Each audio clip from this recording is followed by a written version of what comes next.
in the cloud. Hello, everyone. Welcome to the Metamodern Hackers Collective meeting, where we are going to let everyone kind of present on what they're up to. And I'm not sure how to structure this, but maybe we could give everyone, I don't know, a few minutes or so. If enough people show up, we might have to go kind of breakout rooms. But so hopefully, actually, I think it's even better if we don't have to do that, because then everybody can hear everybody's pitch, you know. So the idea here, I think, is that we're looking for collaborators. We're looking for, I don't know, to promote this, whatever you're working on, to an audience. Maybe you're looking for funding to get things, some momentum going. That's kind of what I'm thinking, anyways. So everybody here has maybe something they're working on, or maybe you're just listening to what other people are up to. And so maybe you guys, who would like to go first on this? We have some sort of pitch, and suppose we could fit at least 5 minutes per person, or more in a QA session. So who'd like to go first? I've got an easy one. Yeah, all right. It's not so much a pitch as it's a networking outreach, which is the GameB community wants to strengthen its online platform. We currently run on Mighty Networks, which is kind of a easy and pretty, but not very functional platform. And over the next 6 to 9 months, we would like to move it to a considerably more functional platform for really letting people self-organize to do project-related things, while at the same time having a broader horizontal community over top of it. And every few years, I've gone and looked at the various platforms that do this stuff, and never have I found one that really makes me fully happy. But time has moved on since last I looked. If anybody has any suggestions or ideas on broad spectrum community software that can organize hierarchically into multiple communities and projects all within one container. It would be nice if it were open source, but by no means necessary. Probably have a negative indicator for anything that has to do with crypto, on the grounds it makes everything more difficult and more expensive and more harder for people to get involved with unless they are been read into the crypto religion, etc. So that's kind of number one on my interest list in the area of technology. So Jim, that's actually pretty much exactly what I've been working on with James, and that we have a meeting. What is it, on Wednesday? We can go deeper into that, but I'm also happy to share a little bit of what we've been working on here at some point. Yeah, I'm figuring a lot of these pitches are going to kind of dovetail with each other. In fact, mine, I'm not saying it's my turn to go. In fact, I think it probably might be Lawrence's turn to go, or maybe we'll offer some Q&A to Jim, and then we can turn it over to Lawrence, and then some point come to me and other people here. But I'll say that what I'm working on is a little bit similar to that as well. So this is pretty interesting how these things tie together. One thing, okay, so what I'll say without offering my own pitch here, I want to say that I'm aware of some of these platforms that are being developed that offer more functionality than Mighty Networks, and there are at least 2 that I can think of that seem to be kind of full spectrum, that involve a lot of coordination capabilities for projects. One of them is Hilo, the other is Open Futures, and I don't know if you're familiar with either one of those, Jim. Very familiar with, well, not very familiar with its current exact details, but I've been engaged, but actually been a member of Hilo since 2012, back when it was named West. The young kid was working on it. and I've chatted some with Adrian Brador and those guys. Last time I checked, it still was less powerful than Mighty Networks. In particular, its ability to handle sub-communities was not very extensive. Further, unlike Mighty Networks, it also didn't have a mobile interface. And to my mind, the mobile interface is the price of poker these days, particularly if you're going to get young people, and it's absolutely indispensable that this be attractive to people from 16 years up and up. That a legacy platform that's not doesn't have a decent mobile interface is I think just not worth considering. And again, last I talked to Adrian, which was probably 18 months ago, they had it's interesting, the original high-low actually had mobile, but the current one was web only. And my take on it at the time was the sub-community functionality was inadequate, and it also didn't have mobile. That could have changed. Have you heard of Open Futures? Open Futures, no. That is Caitlin Archibald and Jamaica Stevens, both of whom were in Austin. I guess actually I'm not sure if Jamaica was there, but I don't even know much about what they're doing, but I understand that it has some of the same functionality as high-low. It's intended to be, I guess, a CRM and ERP for nonprofits and public benefit organizations. And I guess they have a lot of momentum behind them, although I don't think they have any kind of product publicly available yet. Link to, someone's asking for a link to like Open Futures, I guess. Yeah, so I mean, I can give you the link here, but I don't think they have anything yet.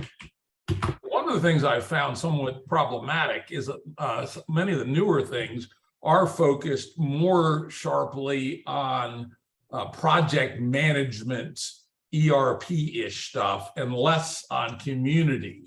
And I think you have to have both in a full-fledged platform, particularly in something like GameB, where it's people coming in with various interests at various levels of intensity, and meeting the others and finding people of mutual interest is actually the first job. So the social sphere is very important, not just the project management aspects. Trying to see both in there. And my real dream would be if we could have governance built in too. That would be the. And I told that to Adrian 18 months ago. Number one on my wish list is build in a governance mechanism so that the system administrators can be elected, for instance, and that things like moderation could be done by anonymously selected juries. So a well thought through governance layer would be really wonderful. So anyway, I'll take a look and see what these guys are up to, and then I'll shut up. Yeah, just real quick, I want to make something interesting that where I was talking to Forrest Landry a few weeks ago, and I guess he's been working on some software to kind of automate some of the governance stuff that he was talking to Jim with on his most recent appearance.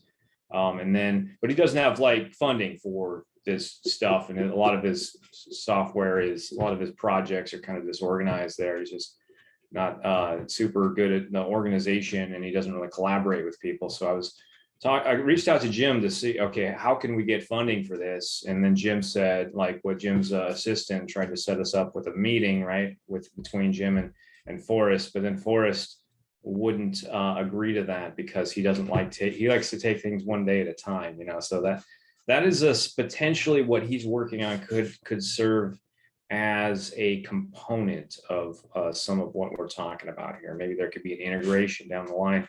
So that's just something to keep in mind, because it's the small group method, how you could essentially have dictatorship turning into democracy, turning then into meritocracy, and there's a process for that. I guess there's some software already out there that Forrest has partially developed that automates some of that. That's just a teeny piece of it. Yeah. And, as you said, Forrest is a great thinker, in terms of making something actually happen, I would bet 100 to 1 against. All right, so I think maybe we could turn it over to Lawrence here and to pitch your project there. James should be here in a few Oh, minutes. yeah, in fact, hopefully, he just so- joined. Oh, well, there we go. In fact, let me make Lawrence, I'm gonna make you co-host here. Cool. You might want to do the same for James as well, so he can share his screen. Yes. Just a moment. Yo, James. Hey guys. We've just been invited to do a little presentation of weco. Are you game? Yeah, that sounds good. Yeah, do you want to start off? Sure, yeah. Just get it ready.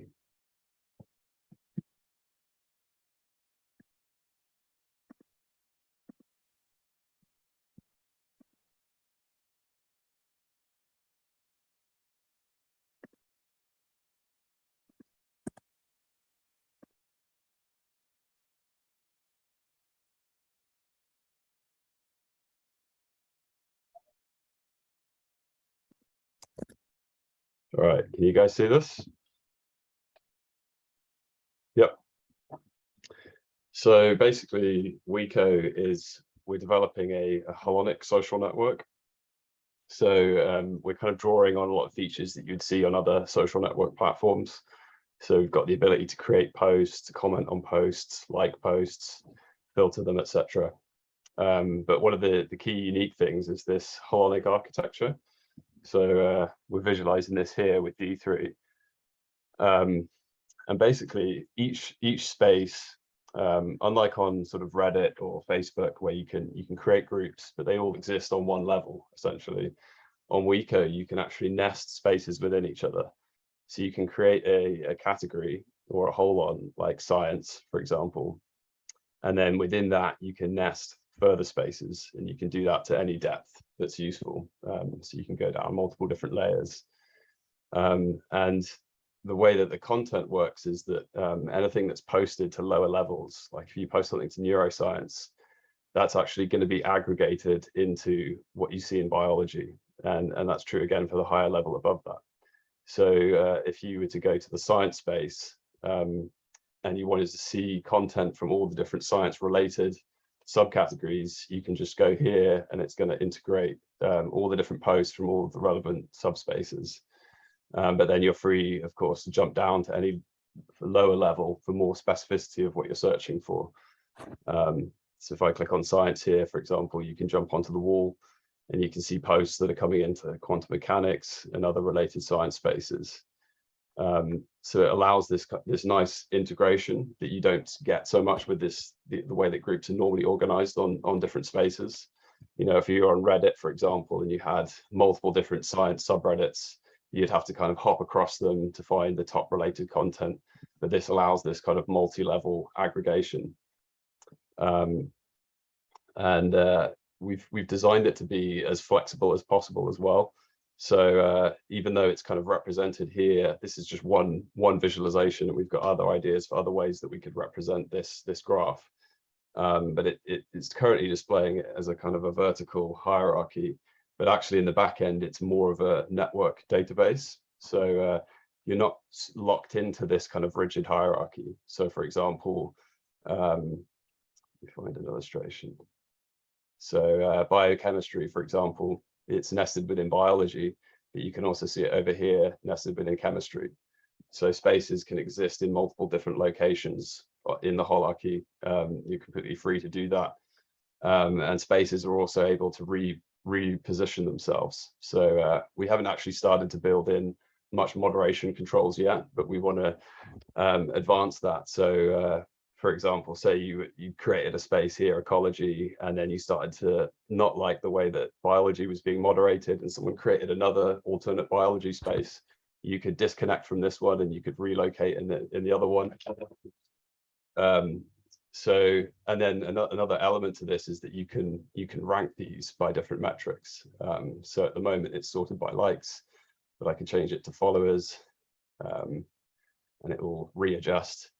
But this kind of filtering process means that you can sift to the surface the most relevant spaces. And one of the ideas behind that is that you can enable a kind of competition and natural selection within this design, where you can have competing spaces coexist, and then the ones that, you know, say for example there was a biology space, using that example again, and then the moderators aren't running it very well, or, you know, people aren't so into it, another alternate biology space can then appear. People can start connecting up to that, adding content there, and then it can actually rise up in the ranks and become the first one that you see visualized in the hierarchy. So it enables this kind of multi-level hierarchy to evolve over time and adapt to potentially different changing community needs, and kind of integrate elements of competition. And the idea there is that it helps to prevent the ontologies that are being built on the platform from stagnating, but they're able to kind of live and grow and evolve over time. So that's the kind of the framework. Like I said, we haven't done a huge amount of moderation yet, but we want to build in governance to each of these levels. So you could also arrange multi-level governance structures, which would be interesting to experiment with. And we've just started building some polling tools, which will allow people to vote on decisions collectively. So the governance doesn't have to be, you know, a dictatorial moderator controlling each space. And then within each of these spaces, you can see there's these different tabs. And we're thinking of these as like organelles. Like if you imagine each space or each whole is like a social cell, the organelles are like little modular chunks of functionality that can be used by each space on the platform. So you've got like some information about the space. We want to eventually turn this more into like a wiki structure. And then we have the post list, the spaces, people, and then we've recently got this calendar organelle built in, so you can see events. And again, this works in the Harmonic framework, where the science calendar is going to integrate events from all the different related science subspaces in one location. But then you can jump down to lower levels and get more specific events for those categories. And then we've got the governance, which is still to be developed, but that's going to involve polling and other tools that can help each space self-moderate. So that's the kind of the framework. And then within that, we've been building a bunch of different post types. So if you click new post, you can see here we've got 9 different post types. And this covers a lot of the basic social media functionality, the ability to create text posts, links, upload images or albums, record audio, create events. The inquiries is like this kind of polling tool where you've got single choice polling, multiple choice, and weighted choice polls. And then we've been developing these kind of more play-based collaborative games, which I think Laurence would be better suited to describe. And the idea really is to expand on this range of post types, and also the organelles that are available to each space, so that each space can start to customize the kind of content and activity that people can work with there. Yeah, I'll pass it over to Laurence. Okay. So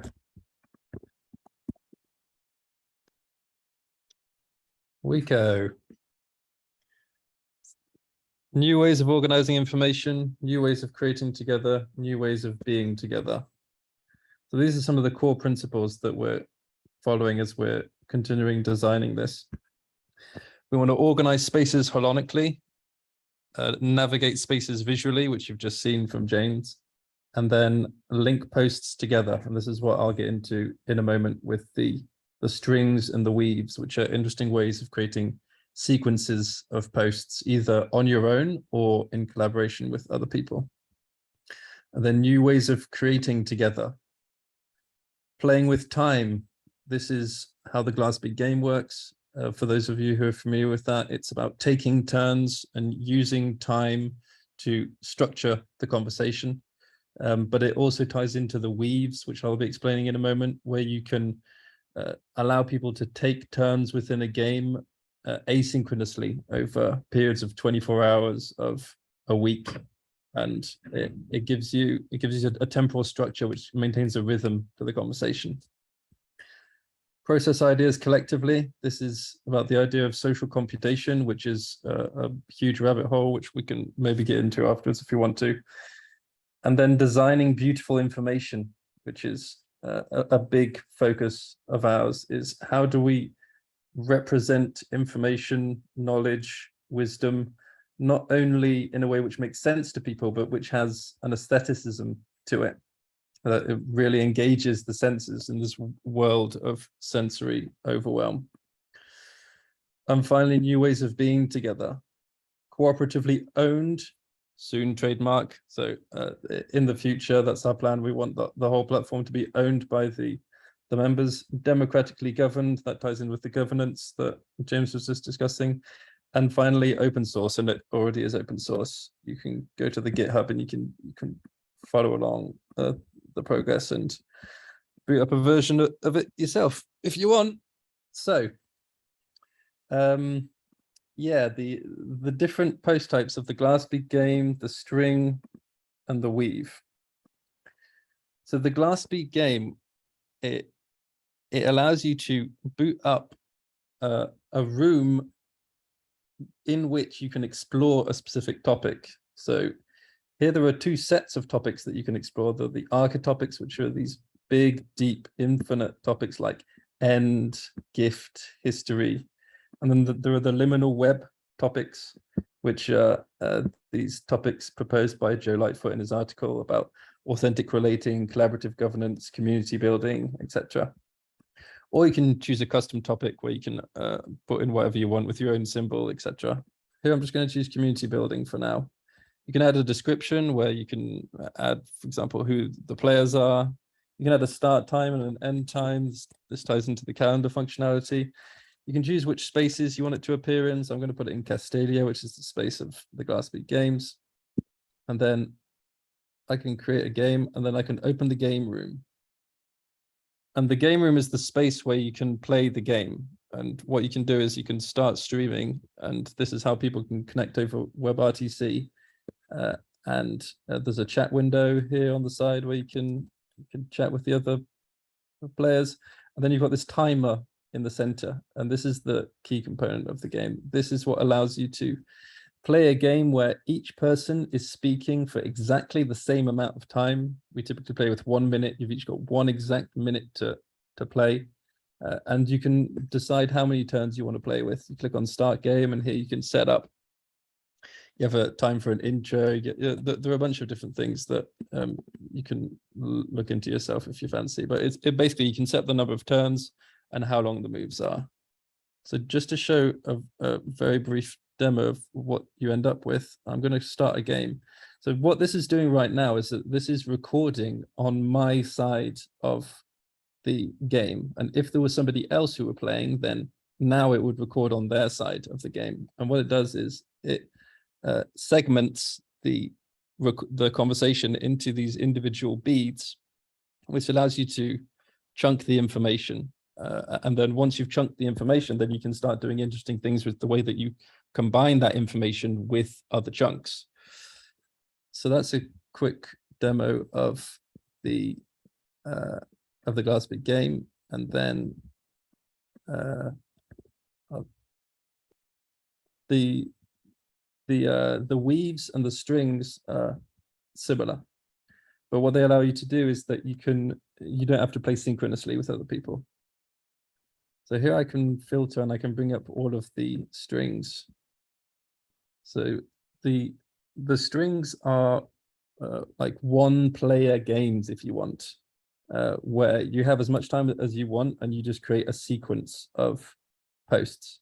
So this is a sequence of ornamentations from Wikimedia, where you can create this sequence with any of the media types that you've got. You've got text, you've got image, you've got audio, and you've got links. Here it's just text and images. And as you scroll along, you can see all the different ornamentations. These are all examples of frames.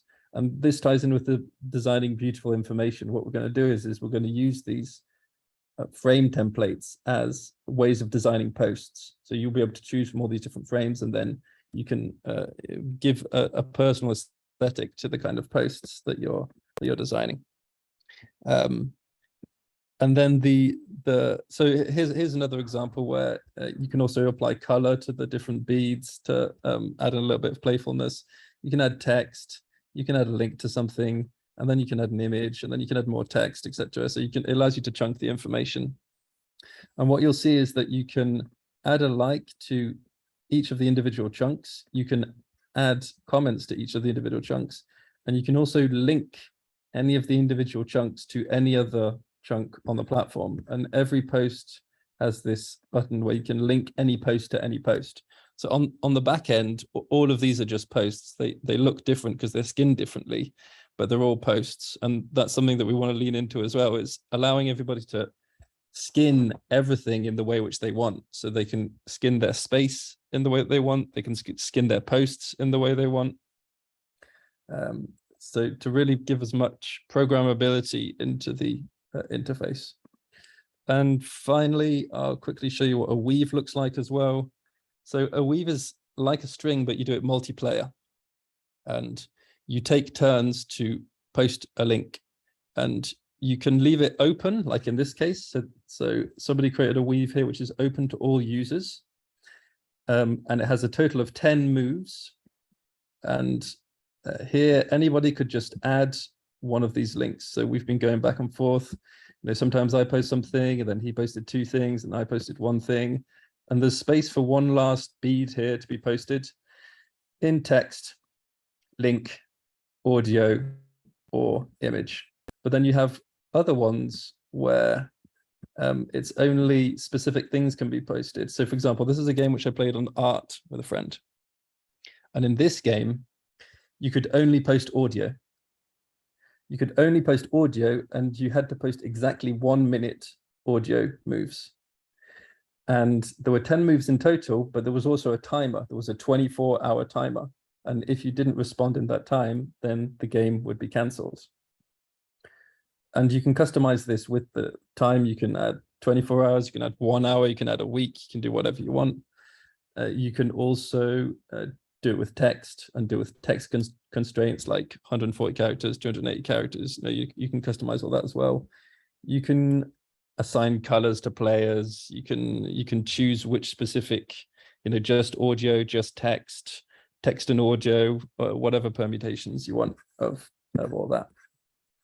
And yeah, there's a bunch of other stuff, but we've already taken up a bunch of time, so I will stop there.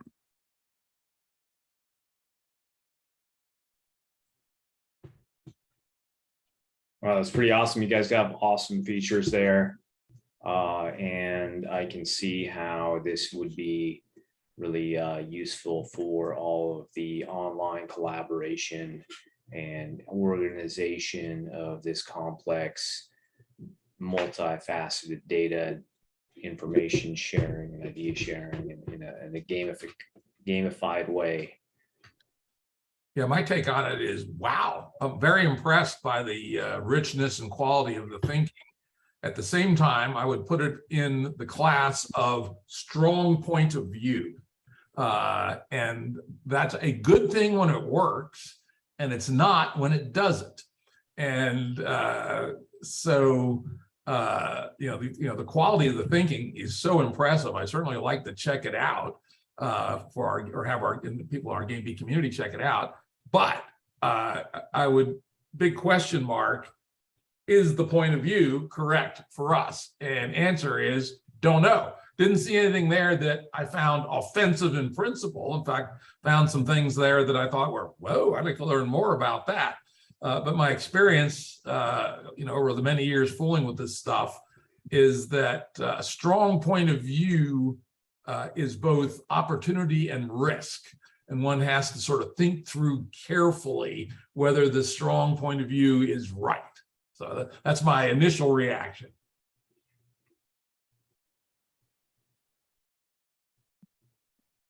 Yeah, we're trying to make things as open and flexible as possible with the architecture, allow people to customize, to be able to program it themselves as much as possible. James, I don't know if you want to add anything about that. Myself accent. I was just thinking, I don't know how much time we've got here, but it might be interesting to show the linking feature, like the map view of that as well, possibly. Probably, I think I'm trying to get as many people by the top of the hour. Now I can go further. It sounds like Jim probably has to head out there. Now we probably have enough time for everybody else to go for 5 minutes, and then we can get after that. I'm not sure how many people have to leave at the top of the hour. Let's just see if we can get more people in here.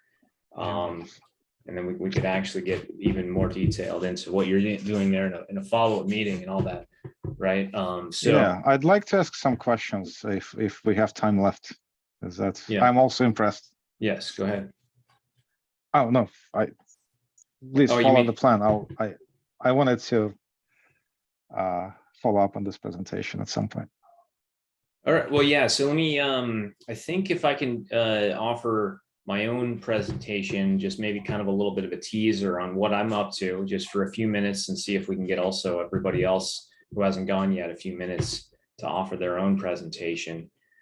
So now what I'm working on, and let me see if I'll just give this doc link in the chat.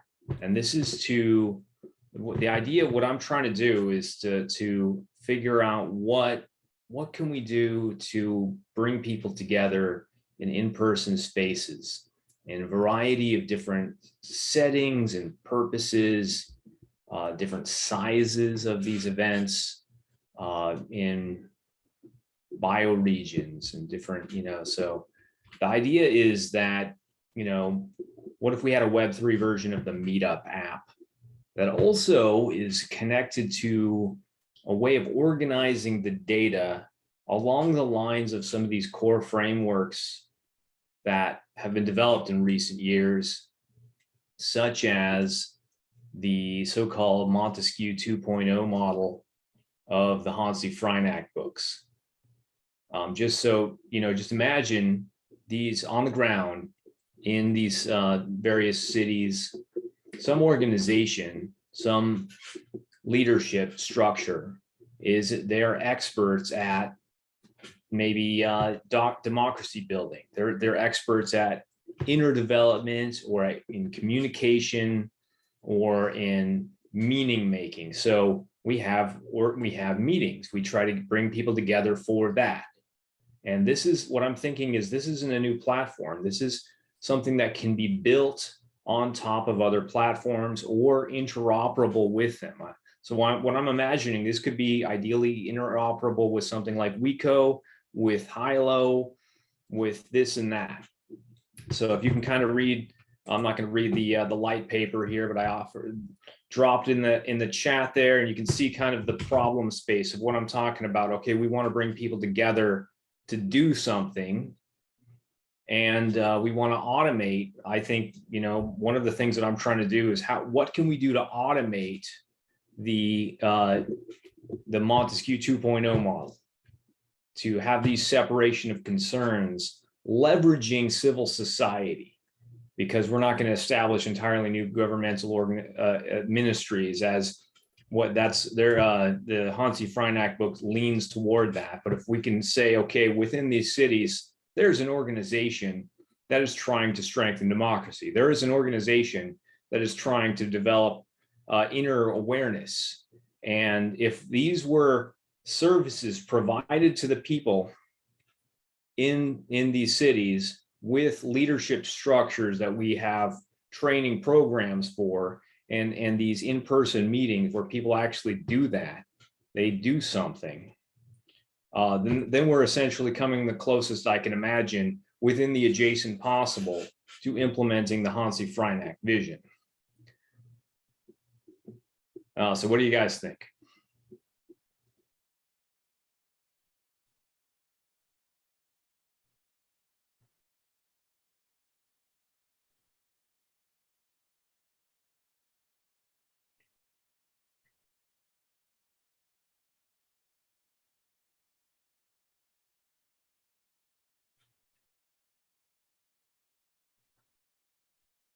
So one of the main things I'm offering here is a way of organizing the data on the back end, organizing, categorizing, organizations, practitioners, psychotechnologies, So it's very much a back-end development thing that ideally is it wouldn't need to be any kind of platform development. You would just hook it into some platform that's already there. And I think that, this plus something like weco gets a little closer to what Jim was even asking for, at the beginning of the meeting here. Yes, Bernard. So I am very convinced that to do anything that goes in the direction of meaningful change, you need to have social fabric first and technology second. And I have not yet understood the technology pitch, to be honest. Well, you bring up a good point. And what I'm thinking is that we would start by having this not exactly automated. We would feel into what needs to be automated by finding the organizations that are out there and metamodernizing them through these training programs.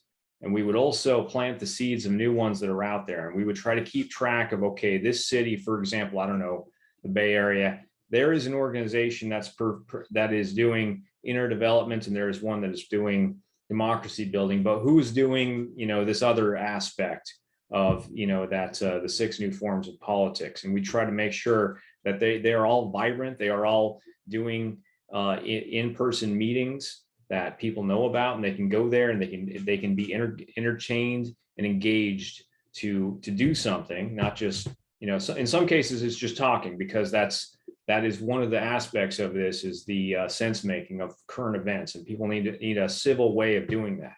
But then there's other things where people come together, they accomplish some task, and they're actually also, it's imparting on them the metamodern ideas.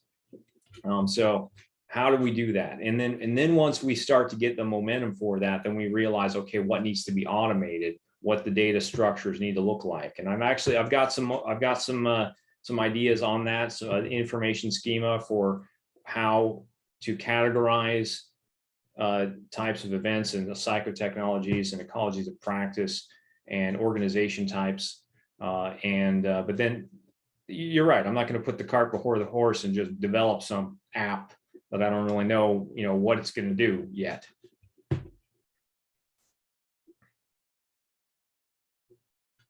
Well, what you could do is probably use what was presented just now. I mean, this holonic structure, if you take the Earth first and you build the international one, and then you can just zoom in to wherever people want to place, break it down until you reach cities. And you can in cities have further breaking down. And then you have a self-repeating pattern of these 6 things that are like at each stage, you can bring them in. So yeah, and I did mention, yeah, I mentioned weco in the light paper there, and that's a good idea. And in fact, if we get there, we can start building this onto weco. I'd like to ideally make it even not dependent on any particular platform, because this is more about data organizing and like kind of informal protocols for having a hub that then in turn works with the on the ground leadership structures and organizations of these different cities. I was wondering, Brandon, whether you thought much about like building a certain flexibility into the ontology that you're designing, whether it's something that could evolve over time, or whether you're thinking of having more fixed categories that would stay the same, and maybe related to that, potentially nesting of categories. If more people got involved, it might make sense to break each of those 6 categories down into further subcategories potentially. Yeah, you bring up a good point, and I shouldn't start with a really rigid information schema. I think there's a deep pattern behind the 6 new forms of politics, and also the psychotechnology is being categorized by some adaptation of the integral Ockwall model. So those are kind of, I see them as kind of tried and true, or at least well thought out frameworks, but they are adaptable. So not to be, super rigid with that. And it would take some trial and error to figure that out. Yeah. But anyways, I didn't want to take up too much time for my stuff. I know that, some people have to leave at the top of the hour, so I wanted to know if someone else wants to present for a few minutes here.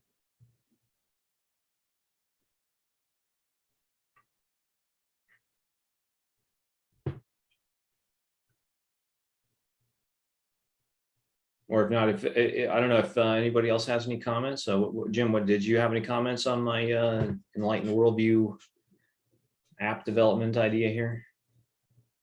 Not really. It would take, there's a lot. I mean, it takes some thinking and digesting to, I started to briefly scan your 6-pager. It's going to say, it's like a job to get to the bottom of what you have in mind here. So I'll reserve my comment until after I have a chance to look into it more deeply.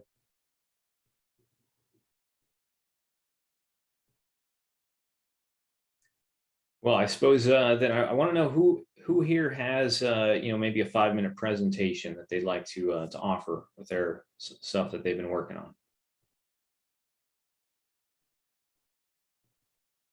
Well, I have an idea, another presentation. Well, I don't have a presentation. I have a project that has not been formulated that I could share. So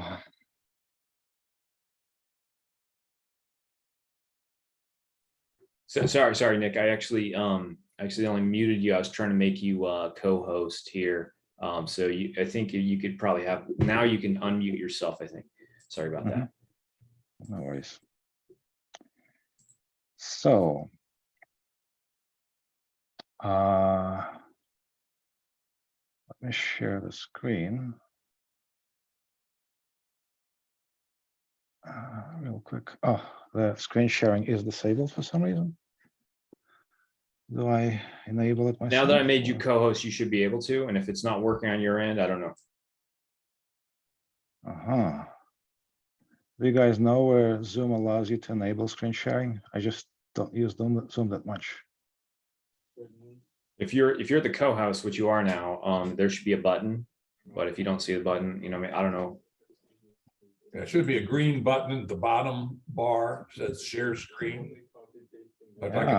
I can share screen as a regular user, it looks like. So I see now that you actually have two people here. I made both of you co-host.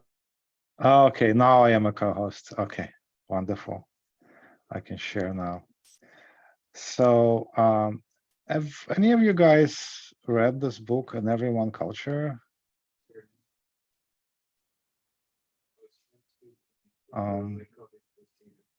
By Robert Kegan.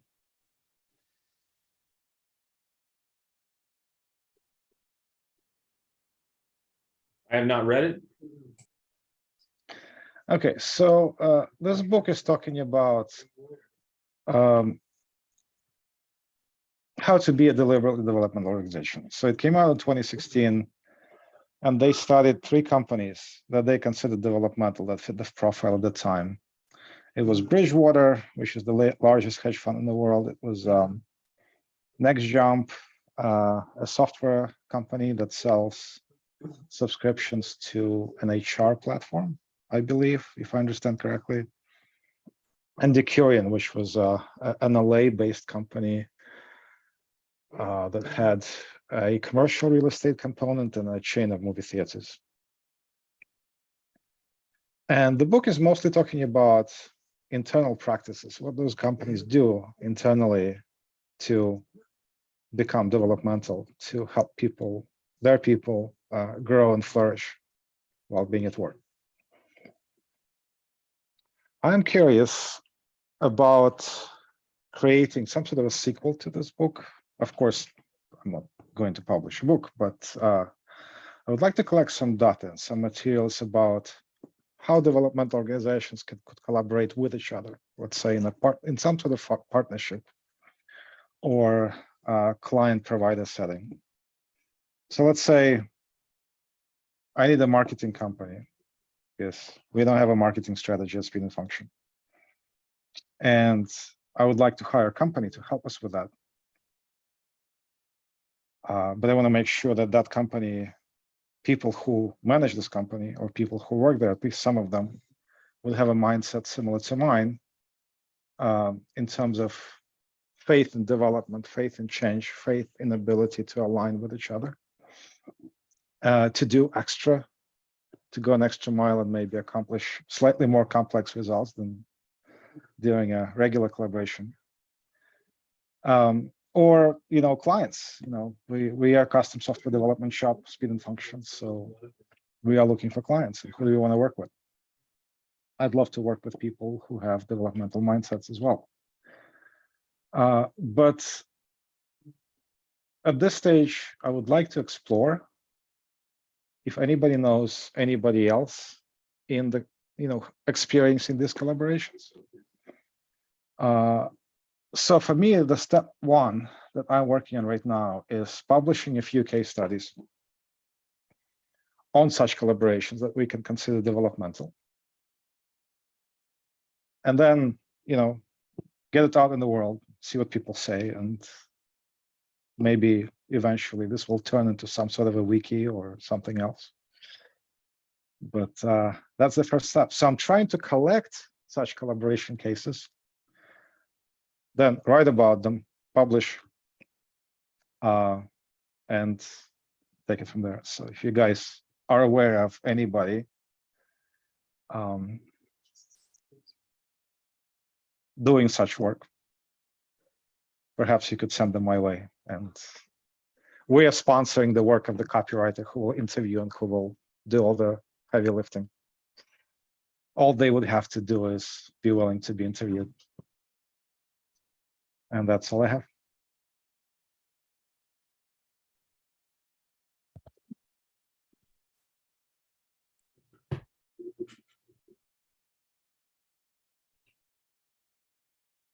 So I'm sure you can't think of anything like this off the top of your head. I've talked to a few dozen people in various communities, including the Integral here in the States. And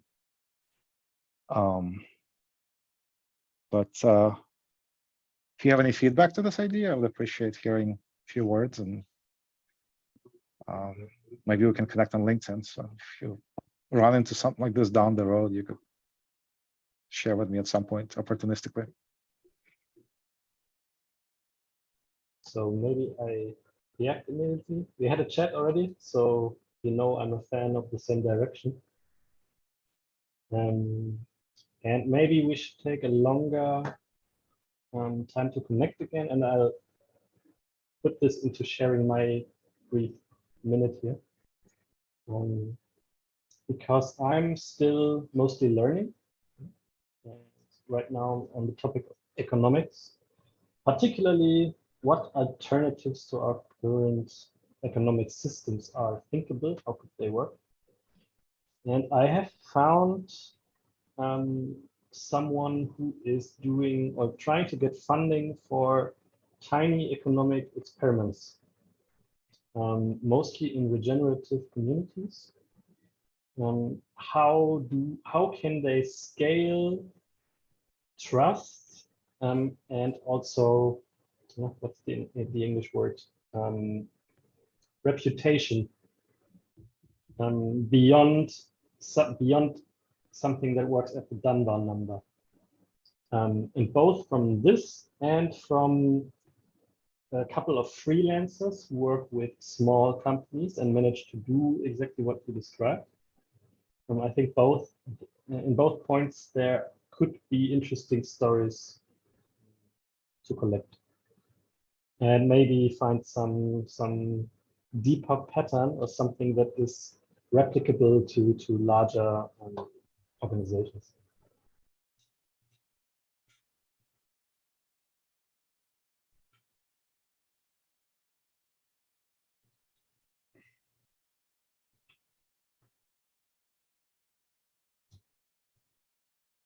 Anyone have any additional questions for Nick here?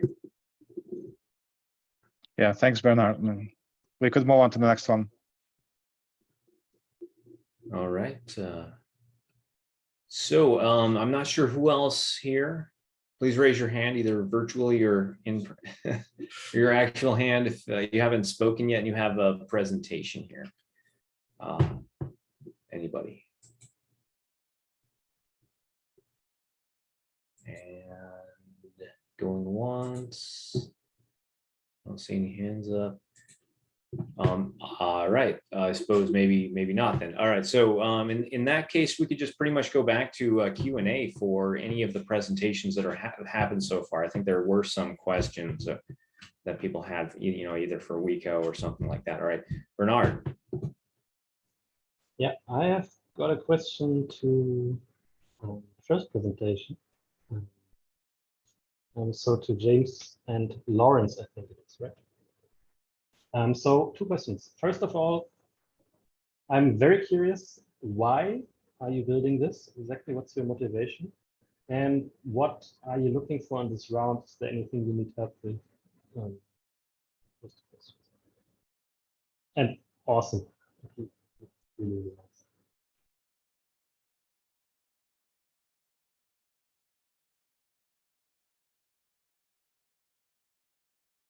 Yeah, so in terms of my motivation, it's a project that I've been thinking about for quite a long time now. It actually goes back about 10 years to where I was originally thinking about it. And for me, it came out of kind of a concern about what we would call the meta crisis now. I wasn't aware of that phrase at the time, but just sensing that there was a lot of these problems in all sort of different sectors of society. And being interested in, I got into a lot of integral theory and had become, really convinced that there was a trajectory to evolution. And so looking at the world through that frame, thinking about what might be the next steps, what might be coming next.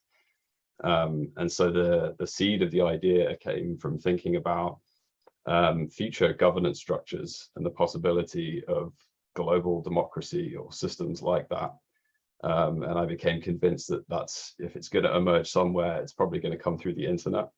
So I was thinking about this concept of what if you had a global social network that had decision-making tools built into it that enabled polling of opinions and complex decision-making at all scales from the planetary down. And so it kind of, it came out of that. I was thinking about how you can organize these different polls, and then got into the holonic organization, and then decided that actually this platform, it's not going to work if it's just polling tools. It needs to have these other social dimensions into it. So started feeding in other social media elements. And then a bunch of different ideas kind of sprung from that, and it grew from there. And then I came across Laurence a couple of years ago, and he's spent a lot of time thinking about game design and gamifying collaborative processes. And so we basically merged our visions, and I really feel like what he's brought has enriched the kind of design side that I've been thinking about. But yeah, I don't know, Laurence, if you've got any more comments you want to share on your motivations. I used to really be into art and the artistic process. And then I read The Glass Speed Game by Hermann Hesse. And in that book, he basically abstracts the whole artistic / cultural evolutionary process into a game. And when I read that, I was like, this is what I've wanted to be doing all my life. It was the game which I felt like I had been participating in informally. And here's somebody had given a name to that game.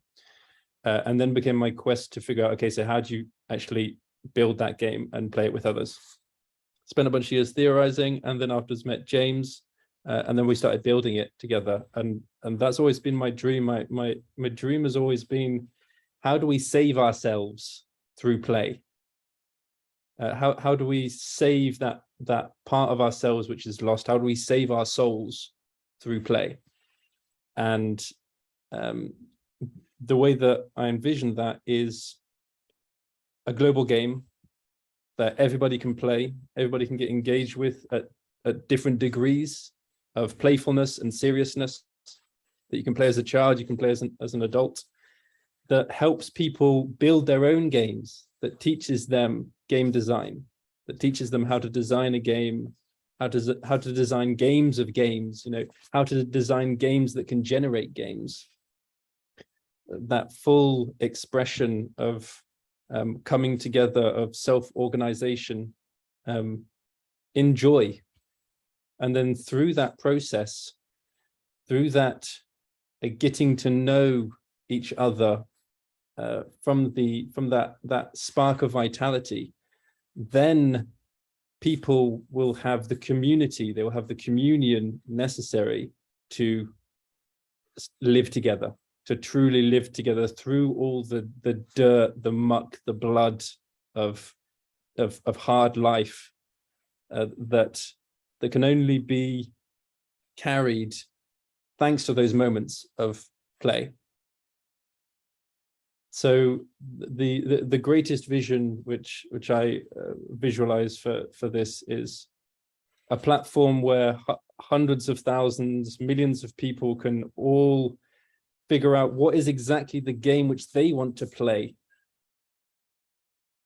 Find those other players as they're evolving, as they're changing, design new games as they are required to metabolize all this overwhelming novelty which is being generated from second to second.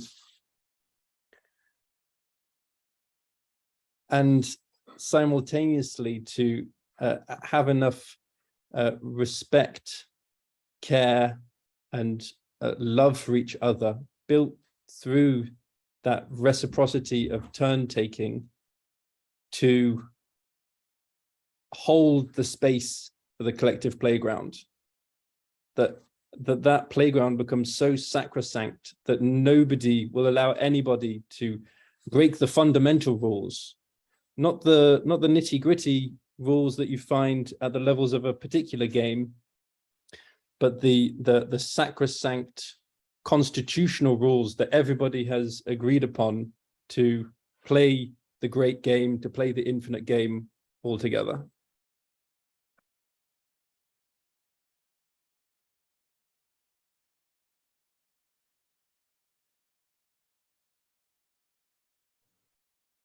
Very powerful. Thank you. And yeah, I have a very down-to-earth question. A couple. Since I'm a little bit in product development as well as a service company, I'm curious, do you have a lot of people using it right now? Like, what's your usage like? And what are the kind of people who sign up if you've studied your demographics? I've got to dash, unfortunately, but I'm sure James will be able to answer all your questions in full. We're actually having a community call tomorrow at 2 p.m. Berlin time. If anybody wants to join, James can share the link to that. And, I'd be curious. Yeah, thank you.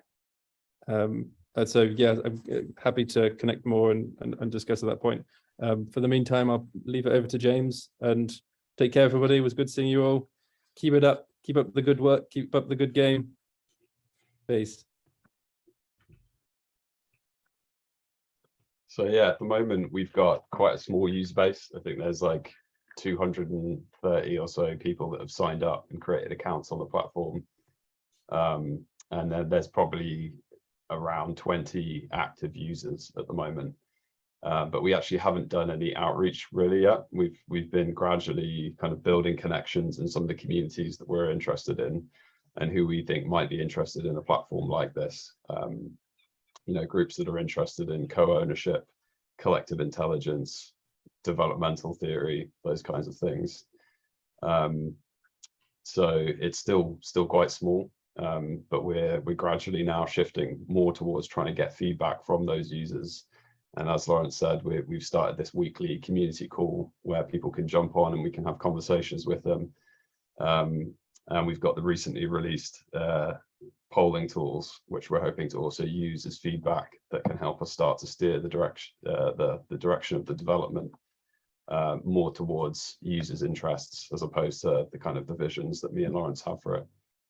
So yeah, it's early stages, but hopefully in the next year or so, we'll be able to gear up for bringing on more users and getting more feedback, and hopefully just kind of grow it organically like that. And when did you roll it out? What was that, sorry? I missed that. When did you roll it out? Like, what was your initial release date? So we didn't really have an official release date. The current version of the platform's been up for about a year and a half, I'd guess.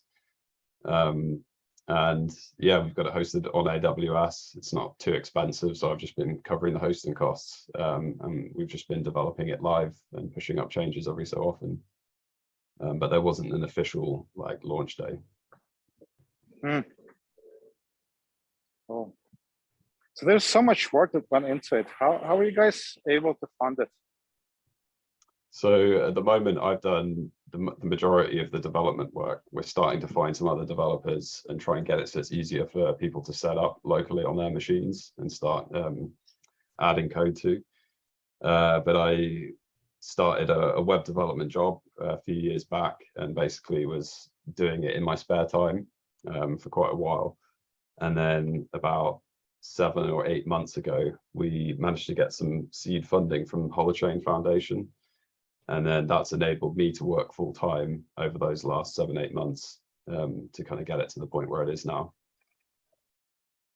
Oh, cool. So you do work for Holochain as well? So it's we're kind of this platform isn't on Holochain, but there's the GameB game functionality that Laurence demoed earlier. We're making that like we're decoupling it from the platform so that that tool on itself can be used in Holochain. So I've been starting to learn Holochain and get that tool working. And I might be doing some side bits of work for other Holochain stuff in the future. So that's the kind of connection at the moment. But I think they just liked the vision of the platform and saw that there was a lot of overlap and that we were open to, making everything open source and allowing some of the tools that we've created to be available to other Holochain apps. So very fortunate to get some support from them. Yeah, I was also looking to, develop my idea here on top of, that similar tech stack, So in particular, I was looking into Hilo and weco, both of which are actually part of the supposedly, part of Holochain ecosystem or owned by that foundation. And as I was saying, I'd like it to be somehow interoperable. And work on this sort of a open source platform, but be oriented, if it's oriented toward, that's a component of the whole thing, like oriented toward in-person meetings, that is a potential revenue source that, because you're bringing people together, you have event fees, you also have subscription fees for that value add. So that is, there is that question of, okay, this is all really expensive. How are you going to fund it? How is that going to work? Because you're giving away most of it, but then you have to figure, okay, well, there's a certain way of tapping into revenue here because you are giving people a higher quality of life in some ways, and they're willing to pay a little extra for that. So that's kind of the sweetener that I'm offering to what everybody else is already working on. And I've been looking into how to implement, my project, not as a distinct platform, but in some value add features that then could be also deployed to Holochain or related technology.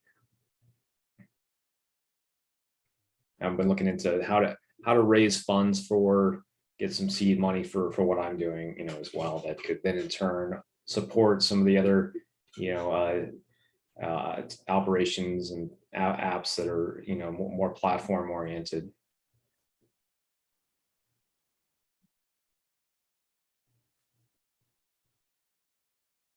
Yeah, I'd be interested, Brendan, maybe having a call at some point if you want to get more into the details of the database design. I find that quite interesting.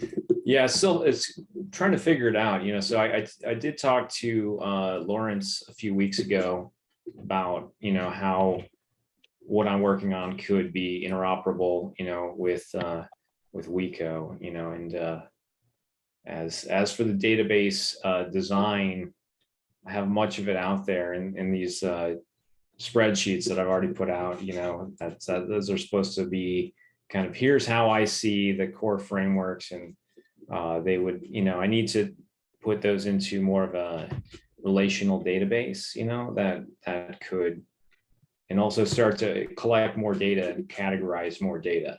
So I have kind of a framework for just a kind of a conceptual framework And I didn't want to get too much,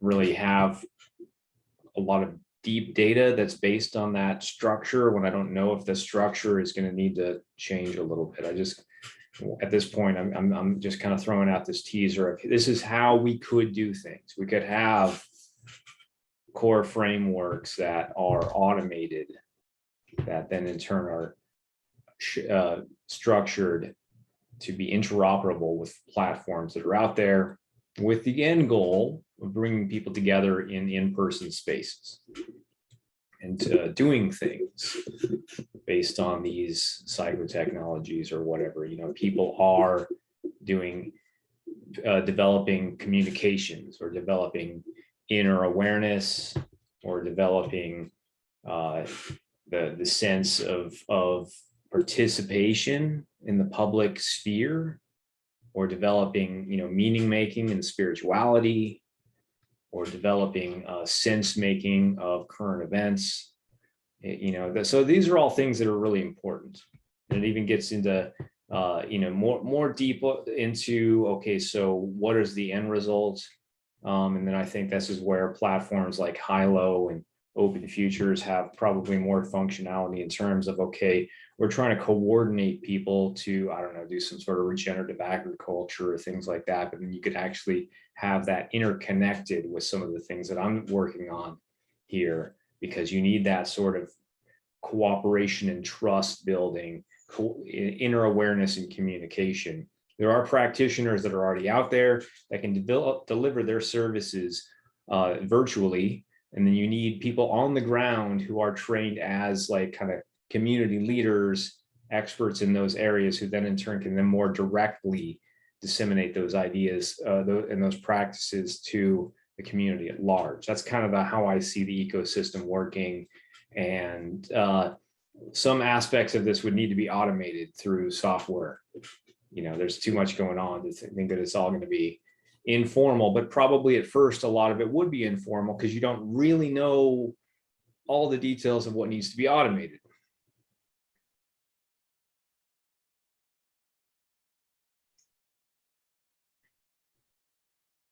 You're part of the Collaborative Technology Alliance, aren't you, Brandon?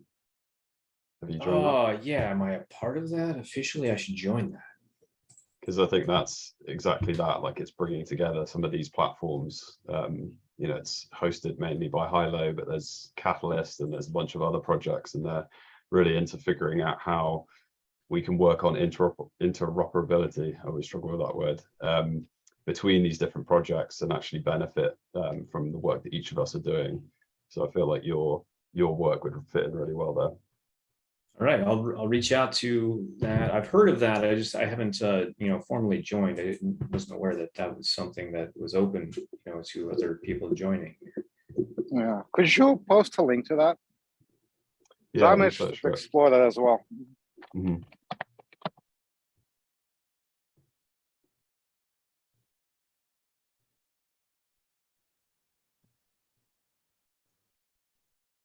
All right, guys, I have to drop off as well.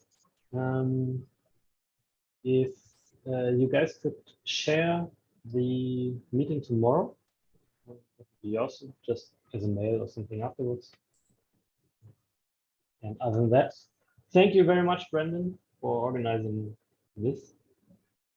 Yeah, thank you. Thanks everybody for joining. And I'm going to post the video. I guess probably wouldn't make you guys wouldn't have a problem with me posting it kind of publicly on my own YouTube channel, and then also offering the link, to the forum and the Discord server. And we should do this again, to further. I think sounds like what we're really talking about are, platforms and other technologies to implement metamodernism and bring people together to coordinate, to do things, so there's quite a bit of overlap among these things. And then initially, Jim started out saying, here's the problem that I'm trying to address. We need a better platform for everything we're doing.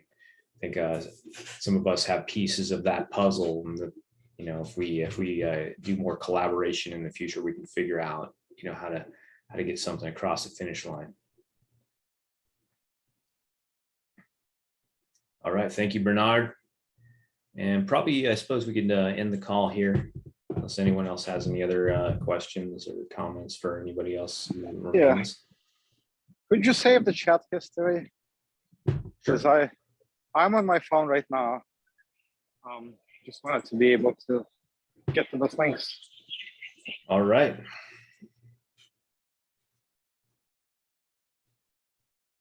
Anything else, Johan? Any further comments or questions? No, not really. I've been listening in and commenting where I thought was needed. All right. Well, thank you very much. The same. Thank you. All right. Well, I guess we'll maybe schedule something again next month if we can. And I do thank everybody for joining. All right. Thanks.